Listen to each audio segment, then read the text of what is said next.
ನಮಸ್ಕಾರ. ಪ್ರೀತಿ ಮತ್ತು ಭಕ್ತಿ ಅನ್ನೋದು ಸಂಪ್ರದಾಯದ ಕಟ್ಟಳೆಗಳನ್ನ ಮೀರಿ ನಿಲ್ಲೋಕೆ ಸಾಧ್ಯನಾ?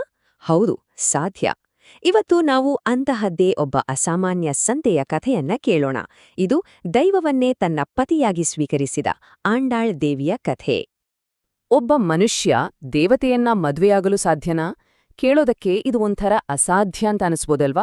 ಆದ್ರೆ ಇವತ್ತು ನಾವು ಕೇಳೋಕೆ ಹೊರಟಿರೋ ಆಂಡಾಳ್ ಕಥೆ ಇದೆಯಲ್ಲ, ಅದು ಈ ಪ್ರಶ್ನೆಗೆ ಕೇವಲ ಉತ್ತರ ಕೊಡೋದಿಲ್ಲ, ಬದಲಿಗೆ ನಮ್ಗೆ ಒಂದು ದೈವಿಕ ಅನುಭವವನ್ನೇ ಕಟ್ಟಿಕೊಡುತ್ತೆ.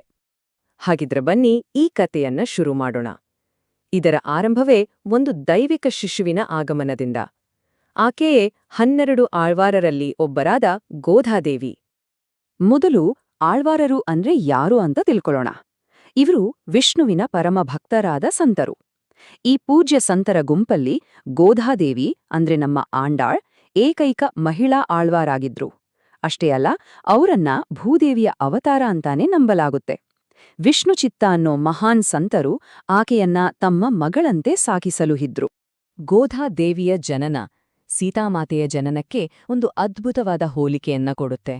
ಹೇಗೆ ರಾಜ ಜನಕನಿಗೆ ಸೀತೆ ತಾಯಿ ಭೂಮಿಯಲ್ಲಿ ನೇಗಿಲಿನ ತುದಿಗೆ ಸಿಕ್ಕಳ್ಳೋ, ಹಾಗೆ ಗೋದಾದೇವಿಯು ವಿಷ್ಣು ಚಿತ್ತರಿಗೆ ಅವರ ತುಳಸಿ ತೋಟದಲ್ಲಿ ಸಿಕ್ಕಿದ್ದು. ಅಂದರೆ ಇಬ್ಬರೂ ಅಯೋನಿಜರು, ತಾಯಿಯ ಗರ್ಭದಿಂದ ಜನಿಸದವರು. ಇದು ಅವರ ದೈವಿಕ ಮೂಲವನ್ನೇ ಸಾರಿ ಹೇಳುತ್ತೆ. ಸರಿ, ಆಂಡಾಳ್ ಭಕ್ತಿಯ ಅಸಲಿ ವಿಶೇಷತೆ ಅಡಗಿರೋದೇ ಆಕೆ ದೇವರಿಗೆ ಮಾಲೆಯನ್ನ ಅರ್ಪಿಸುತ್ತಿದ್ದ ರೀತಿಯಲ್ಲಿ.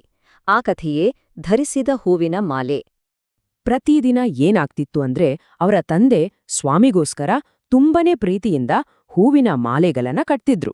ಆದರೆ ಗೋದಾದೇವಿ ಏನ್ಮಾಡ್ತಿದ್ಲು ಗೊತ್ತೇ? ಯಾರಿಗೂ ಗೊತ್ತಾಗ್ದ ಹಾಗೆ ಆ ಮಾಲೆಗಳನ್ನ ತಾನೇ ಮೊದಲು ಹಾಕೋತಿದ್ಲು. ಆಮೇಲೆ ಬಾವಿ ನೀರಲ್ಲಿ ತನ್ನ ಪ್ರತಿಬಿಂಬ ನೋಡ್ಕೊಂಡು ನಾನೇ ಆ ರಂಗನಾಥನ ವಧು ಅಂತ ಮನಸ್ಸಲ್ಲೇ ಖುಷಿ ಪಡ್ತಿದ್ಲು. ಆನಂತರ ಮೆಲ್ಲಗೆ ಆ ಮಾಲೆಗಳನ್ನ ಮತ್ತೆ ಬುಟ್ಟಿಯಲ್ಲಿ ಇಟ್ಟುಬಿಡ್ತಿದ್ಲು. ಆಕೆಯ ಈ ಒಂದು ಪ್ರೀತಿಯ ಆಚರಣೆಯಿಂದಲೇ ಆಕೆಗೆ ಆಮುಕ್ತ ಮಾಲ್ಯದ ಅಂತ ಹೆಸರು ಬಂತು. ಇದರ ಅರ್ಥ ತಾನು ಧರಿಸಿದ ನಂತರ ಮಾಲೆಯನ್ನ ಅರ್ಪಿಸಿದವಳು. ಇದು ಅವರ ಭಕ್ತಿಯ ಒಂದು ಯುನೀಕ್ ಸ್ಟೈಲ್ ಅಂತಾನೆ ಹೇಳ್ಬೋದು. ಆದ್ರೆ ಒಂದು ದಿನ ಈ ರಹಸ್ಯ ಅವರ ತಂದೆಗೆ ಗೊತ್ತಾಗ್ಬಿಡುತ್ತೆ. ಅಯ್ಯೋ ಮಗಳೇ, ಇದು ತಪ್ಪೋ, ದೇವ್ರಿಗರ್ಪಿಸೋ ಮಾಲೆನ ನೀನ್ ಹೇಗ್ ಹಾಕೋಬೋದು ಅಂತ ಅವ್ರಿಗೆ ತುಂಬಾ ಬೇಜಾರಾಗುತ್ತೆ. ಅಂದು ಅವರು ದೇವಸ್ಥಾನಕ್ಕೆ ಮಾಲೆನೇ ತಗೊಂಡ್ಹೋಗಲ್ಲ. ಆದ್ರೆ ನೋಡಿ, ಅಂದು ರಾತ್ರಿ ಅವರ ಕನಸಲ್ಲಿ ಸಾಕ್ಷಾತ್ ಭಗವಂತನೇ ಬಂದು ಹೀಗೇಳ್ತಾನೆ, ಆಕೆ ಧರಿಸಿ ಅರ್ಪಿಸೋ ಮಾಲೆಗಳನ್ನ ಸ್ವೀಕರಿಸಿದಾಗ ನನಗೆ ಸಿಗೋ ಸಂತೋಷವೇ ಬೇರೆ. ಅದೇ ನನಗೆ ಪರಮಸುಖ. ಇನ್ಮುಂದೆ ಆ ಮಾಲೆಗಳನ್ನೇ ತಂದು ನನಗೆ ಅರ್ಪಿಸು. ದೇವರೇ ಬಂದು ಈ ರೀತಿ ಹೇಳಿದ್ಮೇಲೆ ಆಂಡಾಳ್ ಭಕ್ತಿ ಇನ್ನೂ ಬಲವಾಗಿ ಒಂದು ದೃಢ ಸಂಕಲ್ಪವಾಗಿ ಬದಲಾಗುತ್ತೆ. ಅದೇ ದೇವರನ್ನೇ ಮದುವೆಯಾಗುವ ಶಪಥ. ಗೋಧಾದೇವಿಯ ಸಂಕಲ್ಪ ತುಂಬಾನೇ ಸ್ಪಷ್ಟವಾಗಿತ್ತು. ತಾನು ಯಾವುದೇ ಮನುಷ್ಯನನ್ನ ಮದ್ವೆಯಾಗಲ್ಲ, ತನ್ನ ಪತಿ ಶ್ರೀರಂಗದ ಆ ರಂಗನಾಥನೇ ಅಂತ ಆಕೆ ದೃಢವಾಗಿ ನಿರ್ಧಾರ ಮಾಡ್ಬಿಟ್ಟಿದ್ಲು. ಅವಳ ಒಂದೇ ಗುರಿ ದೈವದೊಂದಿಗೆ ಒಂದಾಗುವುದು. ಈ ಸಂಕಲ್ಪವನ್ನ ಪೂರ್ಣಗೊಳಿಸೋಕೆ ಆಕೆ 30 ದಿನಗಳ ಕಾಲ ಕಠಿಣವಾದ ಧನುರ್ಮಾಸ ವ್ರತವನ್ನ ಕೈಗೊಂಡ್ಳು. ಈ ಸಮಯದಲ್ಲಿ ತನ್ನ ಪ್ರೀತಿ, ಭಕ್ತಿ, ವಿರಹ ಎಲ್ಲವನ್ನೂ ಸೇರಿಸಿ ಪಾಶುರ ಅನ್ನೋ 30 ಭಕ್ತಿಗೀತೆಗಳನ್ನ ರಚಿಸಿ ಹಾಡಿದ್ಲು. ಇದು ಆಕೆಯ ಸಮರ್ಪಣೆಯ ತೀವ್ರತೆಯನ್ನ ತೋರಿಸುತ್ತೆ. ಈಗ ಕಥೆಯ ಕ್ಲೈಮ್ಯಾಕ್ಸ್.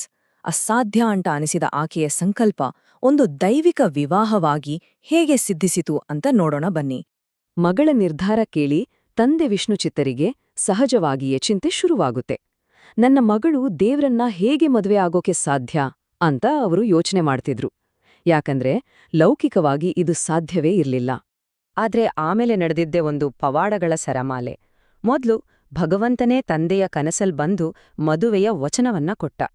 ಆಮೇಲೆ ತಂದೆ ಭಗವಂತನ 108 ದಿವ್ಯ ರೂಪಗಳನ್ನ ವರ್ಣಿಸಿದಾಗ ಆಕೆ ಶ್ರೀರಂಗದ ರಂಗನಾಥನನ್ನೇ ತನ್ನ ಪತಿಯಾಗಿ ಆರಿಸ್ಕೊಂಡ್ಲು.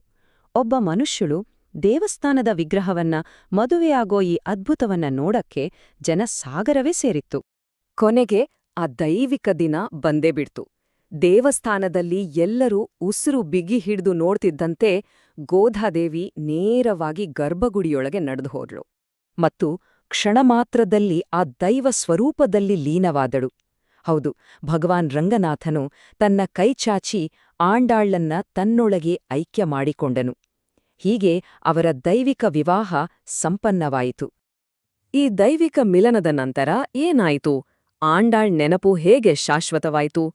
ಬನ್ನಿ, ಕಥೆಯ ಅಂತಿಮ ಭಾಗವನ್ನ ನೋಡೋಣ.